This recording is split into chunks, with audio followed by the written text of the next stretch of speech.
Hai, tahukah kalian bahwa dari 276 unit kerja di Direktorat Jenderal Sumber Daya Air, masih ada 181 unit kerja yang belum tepat waktu dalam mengumpulkan laporan manajemen risiko semester 1? Ini menjadi salah satu tantangan yang kami hadapi di Direktorat Kepatuhan Internal. Perkenalkan, saya Mega. Pada kesempatan ini saya akan membahas tantangan manajemen dan Smart ASN di Direktorat Kepatuhan Internal, Subdirektorat Pembinaan dan Pengembangan Kepatuhan Internal Manajemen Risiko.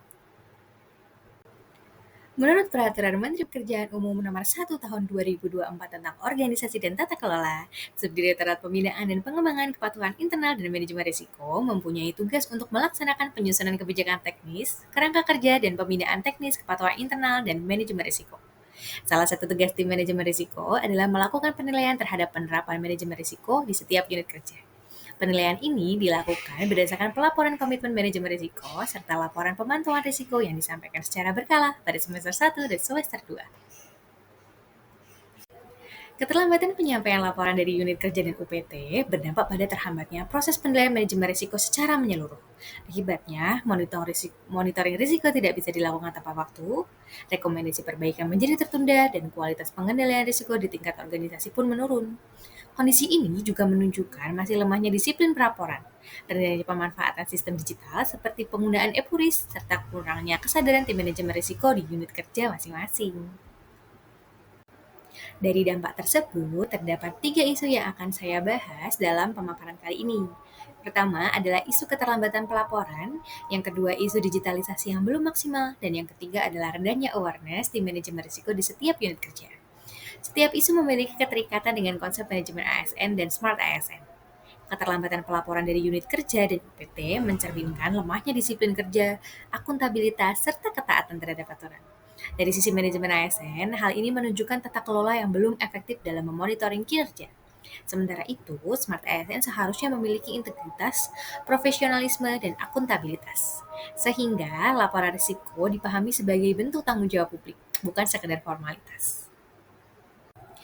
Pada teknik tawisan isu, saya menggunakan 6 kriteria untuk menilai kriteria dari masing-masing isu. Yang pertama adalah kriteria urgensi, yang kedua dampak, ketiga kewenangan, keempat sumber daya, dan 5 smart ASN.